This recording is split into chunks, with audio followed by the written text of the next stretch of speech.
welcome to Glasgow Rangers Nation, guys, with me, your host, Evan James. Trying to bring you all your latest Rangers news, and we're going to just have a general chat about what's going on at the moment. I've got to say, you know what, I actually didn't even look at the score until I was actually driving home from work yesterday. I think the season's over. We know the season's over. Unfortunately, they've won the league again, and they've moved ahead of us in terms of trophies, and it's just not acceptable. It's just wholly unacceptable. There's a lot of faith now being placed in the takeover that will get it right, that we need a new manager, we need a new playing squad, there's a lot of things that we need. You know what the ironic thing is, though? The absolute massively ironic thing is that, as bad as the performances have been domestically over the last few games in the league, and again yesterday, and I know, we all know full well that, let's face it, come the next game, which is against them, the performance will be massively improved because the players will all want to play, they'll all get themselves up for it, and they'll all turn up, and they'll all play well, and they may even win the game.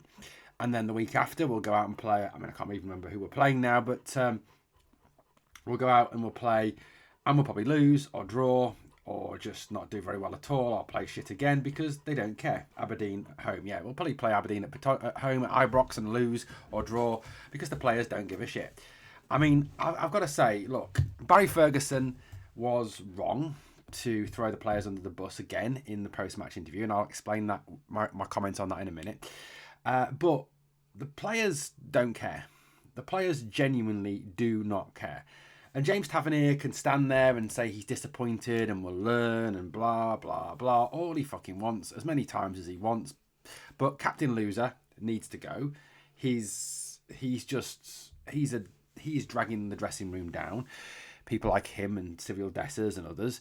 The team genuinely don't care. They don't give a monkeys. They don't give a stuff. They've genuinely down tools, given up.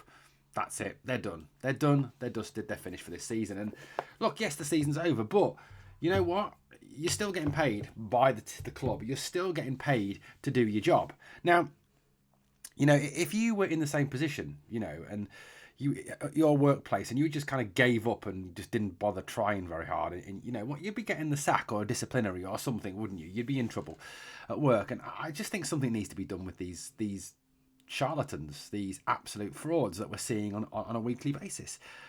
Some of it, yes, is down to Barry Ferguson's poor team selection and poor tactics and playing players out of position. Yes, for example, Hamza Igerman is not a fucking winger. The sooner that thick idiot gets his head around this, the better. The sooner he gets his head around the fact that Cyril Dessers is not a better striker than Hamza Igerman, and putting Hamza through the middle over Cyril Dessers would make a whole ocean's more sense. But you know what? That's Barry Ferguson. Guy's an idiot when it comes to being a manager. He's a great player, great Rangers man, love him, but as a manager, complete idiot. Look, to me, this is it's just wrong. It's wrong. It's wrong for them to give up. It's wrong for them to not try. And Ferguson was right about one thing. Nobody is scared of playing Rangers anymore. Nobody's fearful of playing us anymore. They like coming to Ibrox. They don't mind playing us at their place. They just genuinely, like playing us now. We're easy to play against. Whereas you look at them across the city and they're not. They don't like playing them. They're scared of playing them. They've got an ethos and like what's the word I'm looking at? Like a manner around them that just makes teams fearful of playing them. They come to our place and it's just like, hey, it's Rangers, it's a day out. Hey, let's get on with it. Genuinely. You look at the team yesterday. Kelly in goal. I thought Kelly was appalling yet again. Can we please get over this rubbish argument that Kelly's a better keeper than Butland? Yes, I know Butland makes mistakes, but Kelly is genuinely awful. He's not Rangers standard. Yes, Butland probably isn't either, but and I think we do need a new goalkeeper. Massively need a couple of new goalkeepers, and perhaps letting Robbie McCrory go was a big mistake on reflection. But I do think that we need two goalkeepers. Kelly is poor. Tavernier yesterday, again, absolutely awful, absolutely dreadful. Captain, not a leader, not a legend. Please, he's not a legend. Please, just get over that silly argument. He's dog shit, and he needs to go. And if he's still here next season and he's still leading the team out next season, I guarantee we won't win nothing again. Suter is okay. Proper. Suter, I think Suter alongside a good, strong central defender will do well. Suter's a good player. Don't get me wrong, he is a good player. Proper is awful, absolutely dreadful. Nsiala had a nightmare yesterday, but I think a lot of that, again, is down to the fact that he needs more coaching, he needs more time to develop, he needs more time to come through. I think in time he will be a good player, but he's a young player, still learning the game. Jefte, absolute garbage, absolute garbage. I mean, we must have found the only Brazilian who's shit at football.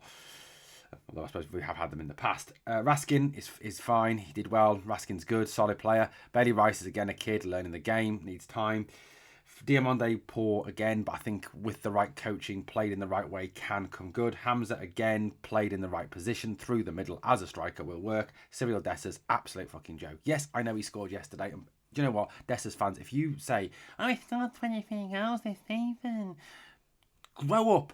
He's had 32 chances in the last 3 games and he's scored 3 goals. Now, if you genuinely think that a conversion rate of 3 out of 32 is acceptable for a striker, you need to give your head a wobble. You genuinely do. The guy is absolute dog shite. He is absolute shocking. He is a joke of a footballer. I'm sorry, but we've got to sell him in the summer. If he is still here next season, we will win nothing if he is our lead striker, because you cannot have a striker that gets 32 chances and scores 3 goals. Now, I'm not saying he's the answer. Put Shankland in that team, give him 32 chances. He probably scores, 10, 12, at least 14 of them. But Dessers, 3 out of 32. I'm sorry, unacceptable. The guy is just not even second rate. He's third rate, dog and duck. The bench yesterday, Butland obviously on the bench. Cortez, I don't know what's going on with Cortez. Hopefully someone's kept a gift receipt on that one. Barron, again, young lad, needs more time. Bayrami, just a joke. Cheney is a good player. Cheney's class. I like Cheney. Top player. Hadji, why is Hadji on the bench? Why are you putting your most talented creative midfielder on the bench and not playing him? I don't get it. Since Hadji's dropped out of the first team, is there any kind of link between the fact we've suddenly gone really shit in midfield and we're playing really poorly? Hadji's not there. Is there? I don't know what the problem is, Barry, but you're getting it wrong, mate. You're getting it wrong. Curtis, I think, needs more game time as well. And obviously then Danilo again. Why are we not playing Danilo and Hamza work well together up front. If you're going to play with the 2 strikers on the field, Danilo wide left or drifting into the middle behind Hamza actually works, as we've seen this season. So again, it's one I don't get. I don't genuinely understand how Cyril Dessers gets into the team ahead of Danilo. Genuinely don't understand it. Genuinely don't get it. There's no logic to it. Like I said, Barry Ferguson got it wrong yesterday. He threw the players under the bus, and that's what fans want to hear. And I get that. And he's playing to the crowd. He's playing the Caesar role in the Colosseum. But he's doing the whole this malarkey. But you don't do it. You look at professional, proper managers, and Barry Ferguson is very unprofessional when it comes to management. You look at proper professional managers, Pep Guardiola, Arne Slot, Mikel Arteta, even him across the city, who I can't stand. They don't throw their own players under the bus in public. They may do it in private. Behind closed doors, they may absolutely rinse them out massively. And I'm sure that this season there's been times when Slot and Arteta and Maresca and, Pep Guardiola, all those managers, even Nuno Espirito Santo at Forest, I'm sure there's times that they've absolutely rinsed their players behind closed doors, but you do not come out in a press conference and chuck your players under the bus. It's just ridiculous. It demotivates them. Yes, it's what the fans want to hear. Yes, it's right, but you don't do it. There's certain things you say and you don't say, in public, in front of people. It just doesn't happen. You don't slag the mother-in-law off in front of your missus or in front of her friends, because at the end of the day it's going to get back to her and then you're going to be in the shit. So look, at the end of the day, Ferguson's got to learn a bit of professional management skills. I think yesterday, look, I know what'll happen. We'll go next week, we'll play Celtic at Ibrox and we'll beat them, and then we'll have all the Barry should be the manager coming out again. No, he shouldn't. He really shouldn't. And he shouldn't even get a season, because I'll tell you something, if Ferguson is the manager, in 10 to 12 months' time, we're having the exact same conversation. Who should be the next manager of Rangers? And we're finishing second, maybe third. Because the guy is naive tactically. He doesn't know how to manage players properly. His man management skills are poor beyond belief. His in-game substitutions make zero sense. His team selections are just not right. He changes formation 3-4 times a game and doesn't give those formations time to actually try and work. He unsettles his players. He just is not a good manager. And if I'd said to you, and I want to take away the whole, I mean, his only qualification seems to be that he's staunch and he used to play for Rangers. His qualification is not based on the fact that he can actually coach the players or pick a team. It's based solely on the fact that he used to play for Rangers and he's staunch, which is not a reason to give someone a job.